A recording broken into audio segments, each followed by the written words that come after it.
하나님께서 오늘도 이 오후 시간에 우리를 불러주셨습니다. 오후 시간에 불러주셔서 이 시간 또 우리가 함께 말씀을 나눌 텐데요. 이렇게 한번 고개를 쫙 들어서 보시면 곧 잠이 올 수 있는 시간입니다. 눈을 더 크게 동그랗게 뜨시고, 마스크가 있으면요, 이산화탄소가 이 안에 있기 때문에 잠이 더 잘 옵니다. 지금 얘기하는 거는 예전에 한번 드린 말씀이지만, 자면 제 탓이 아니라는 겁니다.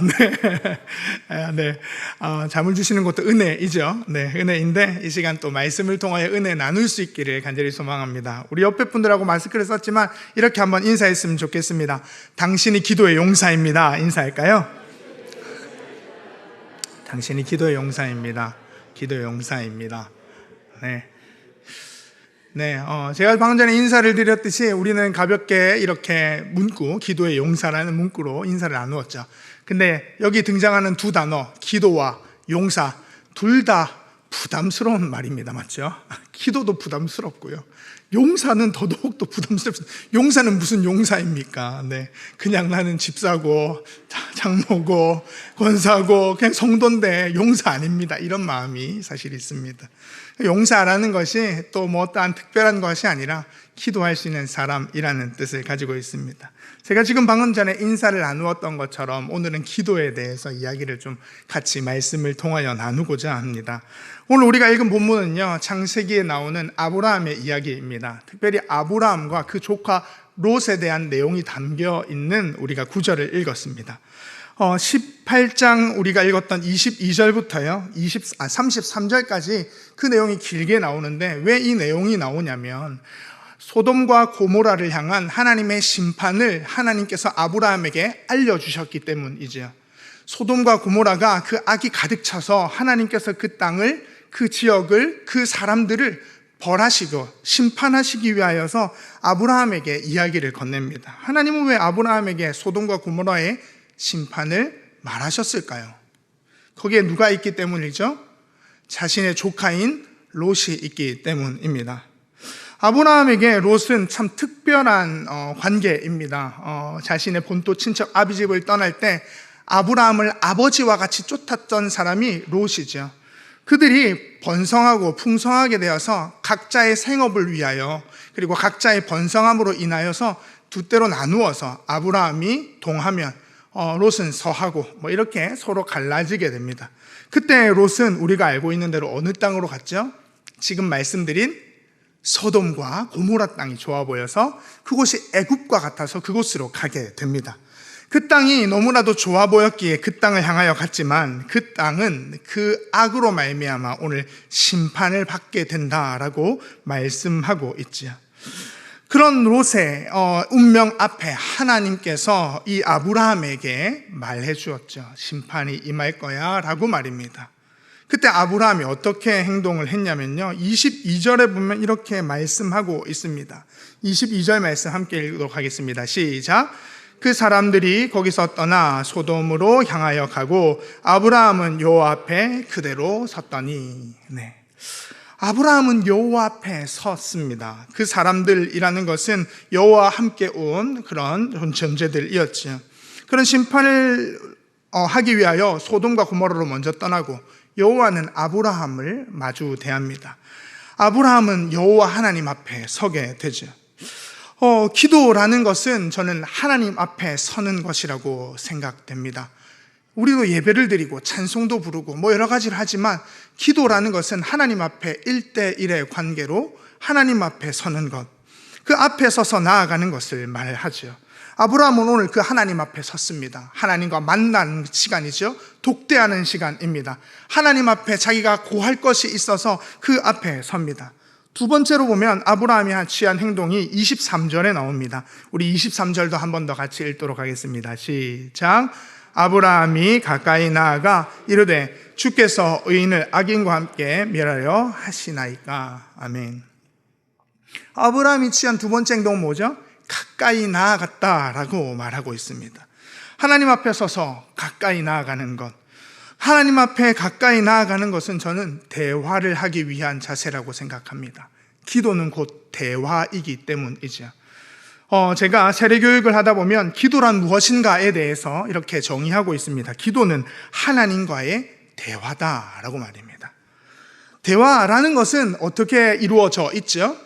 저와 다른 사람이 대화한다면, 누군가가 대화한다면 상대방과 저와의 관계 가운데 내 이야기를 전하고 상대방의 이야기를 듣는 것, 상대방도 마찬가지겠죠. 제 이야기를 듣고 자신의 말을 다시 전하는 것, 그게 대화입니다.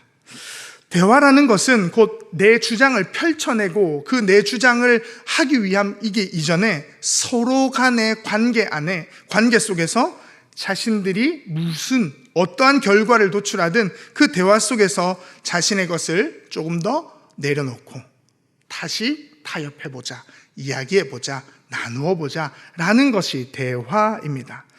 가벼운 대화는 그저 일상적인 대화도 있습니다. 일상적으로 잘 지내는지, 밥은 먹었는지 라고 묻죠.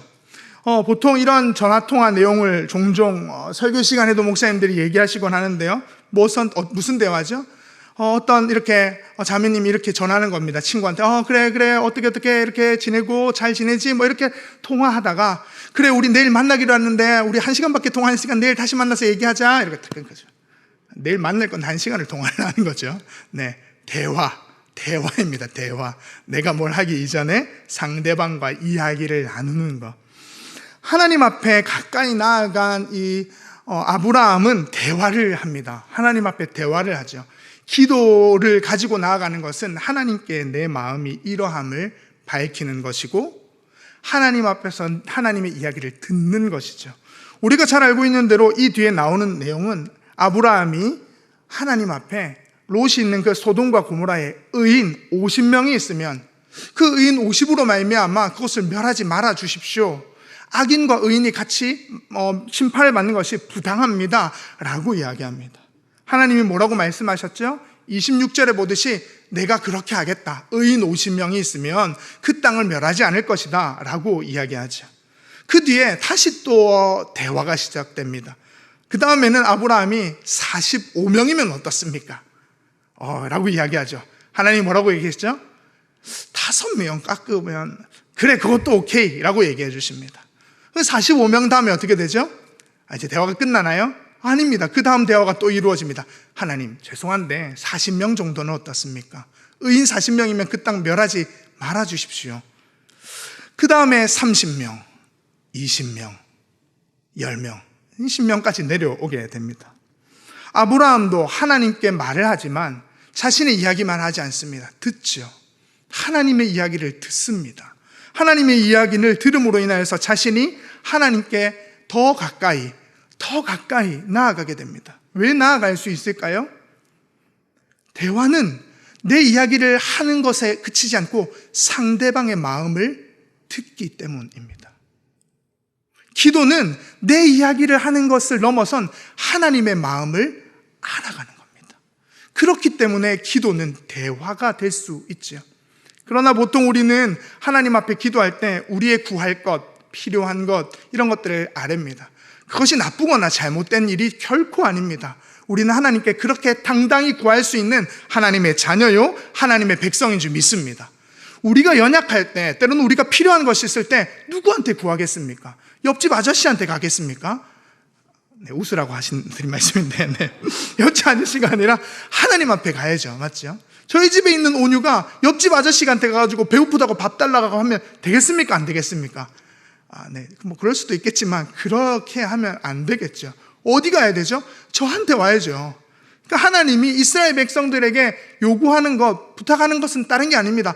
야, 이방신들한테 가서 구걸하지 말고 나빠인 나한테 와. 나한테 와서 얘기해. 필요한 게 뭐야? 내 필요와 공급을 다 채워줄게. 그게 너의 아버지 하나님이다. 오늘 아브라함은 그걸 알고 있었던 것 같아요. 그렇기 때문에 하나님께 기도합니다. 대화를 하죠. 하나님, 40명이면, 30명이면, 10명이면 어떻습니까? 자신이 하나님께 드릴 수 있는 이야기를 충분하게 드립니다. 그런데 하나님께서는 그에게 어떻게 이야기하시죠? 다 오케이. 10명까지도 좋아. 하나님께서 1명이면 이라고 얘기했어도 저는 괜찮았을 거라고 봅니다. 왜냐하면 하나님은 아브라함의 마음을, 그 이야기를 들어주고 싶거든요. 들어주고 싶어요. 기도는 곧 하나님께서 우리에게 하나님의 마음을 전하는 것임과 동시에 우리의 마음을 하나님이 알아주는 시간입니다. 여러분들, 기도하면 왜 눈물이 나고, 왜 기도하면 우리의 그 막혔던 그런 것들이, 우리의 감정과 때로는 메말랐던 것들이 왜 터져 나오죠? 하나님이 내 마음을 아시니까, 하나님이 내 기도를 들으시니까, 하나님 앞에 그것을 토하고 나면, 하나님 앞에 기도하고 나면, 하나님께 대화하고 나면 내 마음이 하나님 앞에 온전히 드려진 것 같아서, 하나님께 내 마음을 드린 것 같아서 그렇죠. 아니, 분명히 하나님은 그 기도를, 그 대화를 들으시고 응답하시는 줄 믿습니다. 그 응답 가운데에서 그 10명까지 내려온 뒤에 33절 말씀에 보면요, 오늘 우리가 읽진 않았지만 성경책에 가시신 분들은 33절 말씀에 보면 그 기도가, 그 대화가 마친 뒤에 이렇게 됩니다. 우리 한번 읽도록 하겠습니다. 33절입니다. 여호와께서 아브라함과 말씀을 마치시고 가시니 아브라함도 자기 곳으로 돌아갔더라. 아멘. 기도를 한 뒤에 이 세 번째 아브라함이 취한 태도는요, 하나님이 주신 자신의 삶으로 돌아가는 겁니다. 기도한다고 하루 종일 매달려 있거나 그 일 때문에 낙담하고 있지 않습니다. 어찌 보면 롯을 생각하면 마음이 조마조마하고 롯이 구원을 받을까 어려운 마음도 있었겠죠. 그러나 자신의 곳으로 돌아갔다라고 말하고 있습니다. 자신의 곳으로 돌아갔다는 건 뭐죠? 기도하는 것은, 하나님과 대화한 것은 맡겨드리는 겁니다. 기도는 맡기는 행위입니다. 기도하고 좌불안석이 되어서 이리저리 아이고 이 일을 어떻게 처리하지? 하나님이 내 기도를 들으셨을 텐데 나 어떻게 하지? 라고 염려하고 근심할 수도 있습니다. 근데 기도는 맡겨드린 거기 때문에 하나님이 그 일을 하나님의 때에 이루실 것을 믿는 것. 하나님이 내 마음을 아시기에 내 마음을 아시고 하나님의 그 뜻하신 가운데 가장 선한 것으로 우리에게 보여주시는 것, 응답하시는 것이 하나님께 우리가 맡겨드림의, 기도의 마지막 의미일 것입니다. 이렇듯 기도는 하나님 앞에 나와 그 가까이 나와서 대화하며 그 대화함 가운데 하나님께 맡겨드리는 것이 기도일 것입니다. 특별히 오늘 저희가 본 이 본문에서는 아브라함은 자신을 위하여 기도하지 않죠. 누구를 위하여 기도하는 거죠? 조카인 롯을 위하여 기도하고 있습니다. 그가 그동안 아들같이 생각했던 그 롯, 조카이지만 함께 이 먼 타국 땅까지 와서 있었던 롯, 그 롯이 하나님의 심판 앞에 놓였다고 하니 얼마나 마음이 무겁겠습니까? 마음이 얼마나 안타까울까요? 그런 중보의 기도는, 사실 하나님께 맡겨진 중보의 기도는 우리에게도 요구되어진다고 저는 분명히 믿고 있습니다. 이사야에 보면, 이사야서 53장에 보면요, 우리가 알고 있는 이사야 53장의 내용은 예수님에 대한 얘기입니다. 고난받는 종에 대한 이야기이죠. 우리가 잘 아는 말씀 가운데 53장 4절에 보면, 그는 실로 우리의 질고를 지고 우리의 슬픔을 당할거늘 우리는 생각하기를 그는 징벌을 받아 하나님께 맞으며 고난을 당한다 하였노라. 우리가 잘 알고 있는 구절입니다. 그 밑에도 그가 찔림은 우리의 허물 때문이요, 이렇게 쭉 나오죠. 근데 53장이에요. 이사야 53장 제일 마지막 절이 12절입니다. 12절에 보면 이렇게 기록하고 있습니다. 제가 읽어드리겠습니다. 이사야 53장 12절입니다.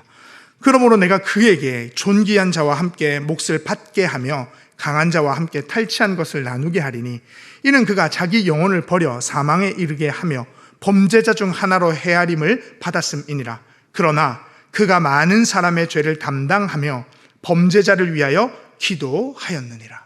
아멘.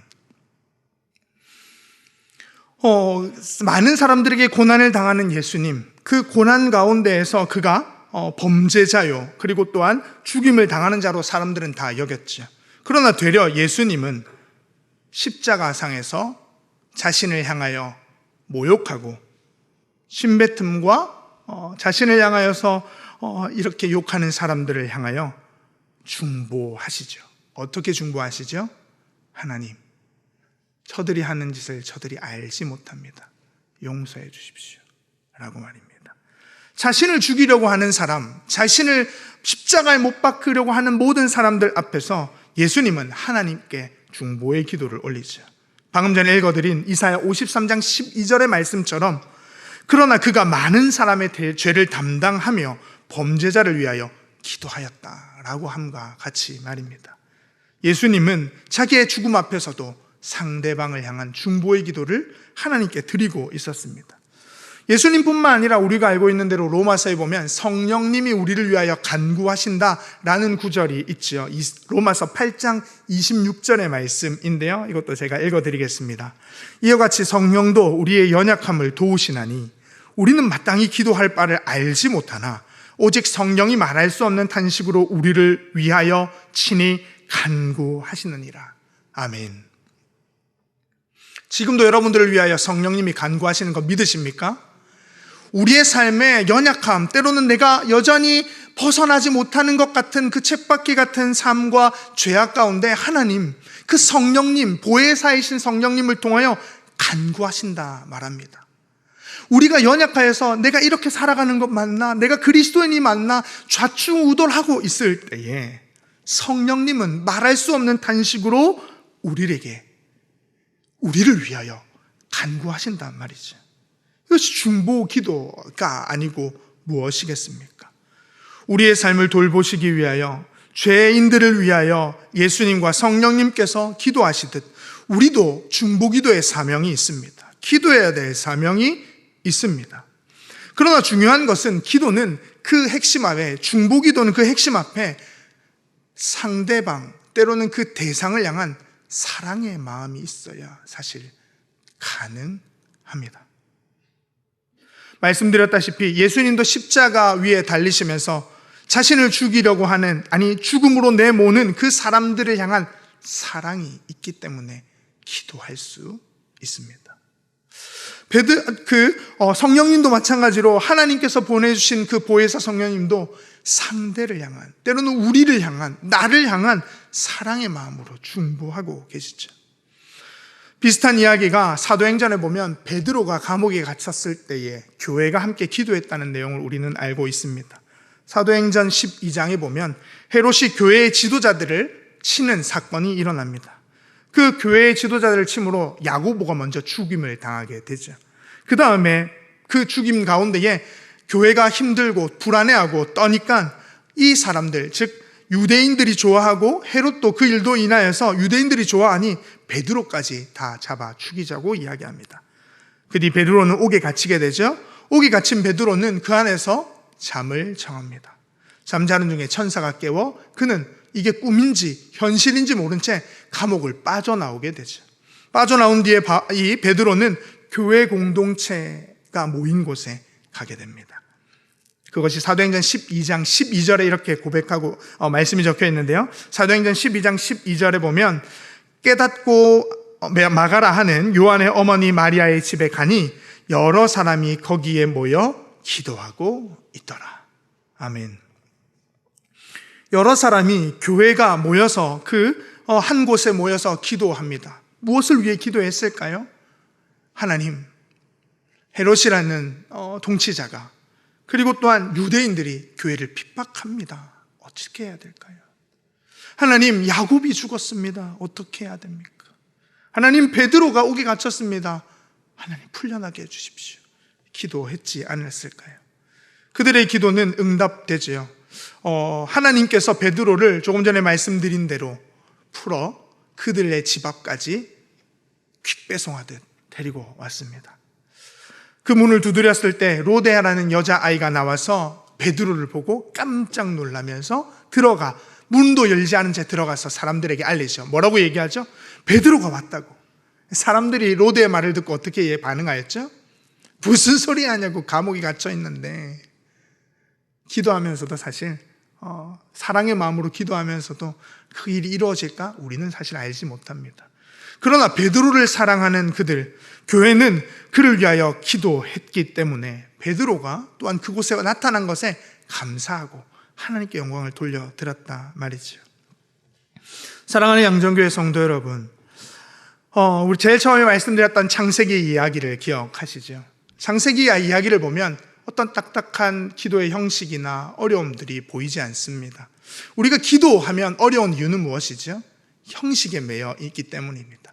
분명히 대중 앞에서, 그리고 또한 우리가 어떠한 공동체 안에서 기도할 때는 그 틀과 형식들이 필요합니다. 하나님을 부르고 감사하고 죄를 고백하고, 그리고 또한 우리의 구할 것과 간구들을 이야기하고 예수님 이름으로 기도하는 이런 것들에 분명한 구분이 있습니다.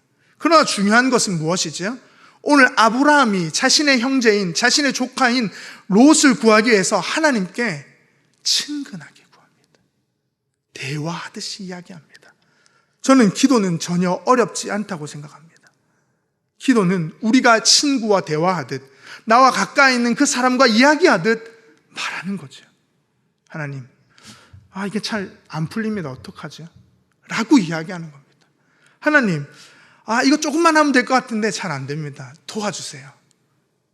라고 이야기하는 거라고 생각됩니다. 친근함, 그 가운데 기도가 이루어지고 그 가운데 대화가 일어날 수 있습니다. 말씀드렸다시피 대화는 주고받는 것이죠. 내 이야기만을 하는 것이 아닙니다. 상대방의 이야기를 듣는 거죠. 내 이야기를 하고 하나님의 이야기를 듣는 것. 기도 시간에 앉아서 지금 당장 하나님 말씀해 주십시오 가는 분명히 아닐 겁니다. 하나님 우리의 삶을 통하여 응답하시고 말씀하시고, 어떠한 사람들을, 때로는 성경 말씀을 통하여, 때로는 찬양하는 가운데 삶을 살아가면서 우리에게 말씀하신단 말이죠. 그 대화 속에 여러분들을 초대하고 있습니다. 제가 이렇게 정확하게 기도에 대해서, 또 중보 기도에 대해서 이야기하는 것은 오늘 광고 시간에 말씀드렸듯이 제7기 교회 내 중보 기도 학교가 곧 열리기 때문입니다. 중보 기도 학교를 제가 담당하고 있어서가 아닙니다. 기도가 중요하기 때문입니다. 사실 양정교회는 기도의 사람들이 이곳 지금까지 하나님께서 주신 은혜로 지켜온 줄 믿습니다. 밤낮으로 기도하고, 구성전에서 소예배실에 엎드려 기도하고, 기도실에 들어가서 홀방에서 기도하며, 하나님께서 이 교회를, 우리의 가정을, 또한 우리의 성도들을 지키고 보호해주고 함께 해달라고 기도한 기도들이, 그 눈물의 기도들이 지금 우리가 새 성전에서 예배 드릴 수 있는 은혜가 아닌가 싶습니다.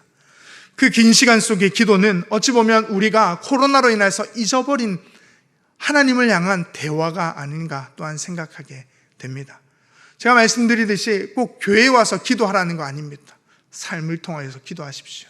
그럼에도 불구하고 광고했듯이 중보 기도를 통하여서 우리가 함께 서로를 세워가고, 기도하는 일이 왜 중요하며, 내 일상이 아무리 바쁘더라도 나뿐만 아니라 이웃과 공동체와 기도로 필요한 그 사람, 그 생명을 위해서 기도하는 것이 얼마나 중요한지 깨닫는 그 은혜가 있기를 간절히 소망합니다. 우리는 기도의 사람들입니다. 기도의 사람들은 하나님께서 허락하여 주신 기도의 사명들을 가지고 하나님과 만나 대화하는 사람들이죠.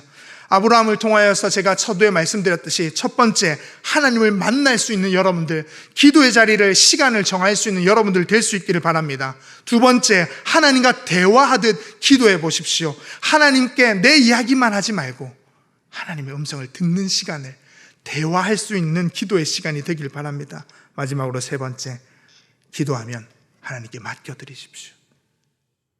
내 뜻대로 안 돼도, 내 방법대로 안 돼도 그 일은 하나님이 이루실 겁니다. 말씀드렸다시피 아브라함의 기도는 응답받았나요? 받은 것 같기도 하고 아닌 것 같습니다. 왜냐하면 소돔과 고모라는 심판받았죠. 그러나 그의 조카 롯은 어떻게 됐죠? 구원받았습니다. 내가 원하는 결과, 내가 원하는 뜻대로 기도가 응답되지 않을 수도 있습니다. 그러나 하나님은 언제나 가장 선한 일로 우리의 기도를 통하여 기도에 응답하시는 하나님이신 줄 믿습니다. 그러하기에 사랑하는 우리 양정교회 모든 성도님들이 기도를 함께 나누고, 기도함으로 또한 서로를 위하여서 중보할 수 있는 은혜가 있기를 간절히 소망합니다. 우리 처음에 했던 인사 기억하시나요? 당신은 기도의 용사입니다. 한 번 더 인사 나눌까요? 당신은 기도의 용사입니다. 기도의 용사입니다. 말씀드렸죠. 기도도 부담스럽고 용사도 부담스럽지만 조금 전에 말씀드린 것처럼 옆에 분들에게 이렇게 한번 이야기 한 번 더 해줬으면 좋겠습니다. 하나님한테 내 얘기 좀 많이 해줘. 이렇게 이야기 좀 해줬으면 좋겠습니다. 그게 뭐 중보기도 아닐까요? 기도의 사람들, 우리가 그 기도의 용사들로 대화하고 하나님 앞에서는 그런 은혜가 있기를 간절히 소망합니다. 기도하겠습니다. 살아계신 아버지 하나님, 우리에게 기도를 허락하심은 하나님의 마음을 깨닫고 또한 우리의 삶을 하나님과 더 가까이 친근하게 하나님께 아뢰일 수 있는 것, 그 하나님의 음성을 들을 수 있는 것, 하나님과 동행할 수 있는 삶이 될 줄 믿습니다. 그러한 우리의 삶에 하나님 기도라는 놀라운 은혜를 허락하심은 여기 모인 우리 모두가, 또한 우리 모든 성도님들의 삶이 하나님과 대화하며 동행하는 삶이 되는 줄 믿습니다. 뿐만 아니라 우리가 대화하며 동행하는 가운데 나를 넘어선 우리 가정과 교회와 지역과 사회와 세계를 놓고도 기도할 수 있는 중보의 사역들, 중보의 기도들이 있기에 우리가 기도의 끈을 놓지 않고 우리 양정교회가 지금까지 그러하였듯 기도의 용사들로 우리를 세워 주시옵소서. 하나님 아버지께서 우리에게 허락하신 기도로 날마다 승리하며 기뻐하며 감사할 수 있는 우리가 되도록 인도하여 주옵소서. 모든 말씀 우리 구주 예수 그리스도의 이름으로 기도드립니다. 아멘.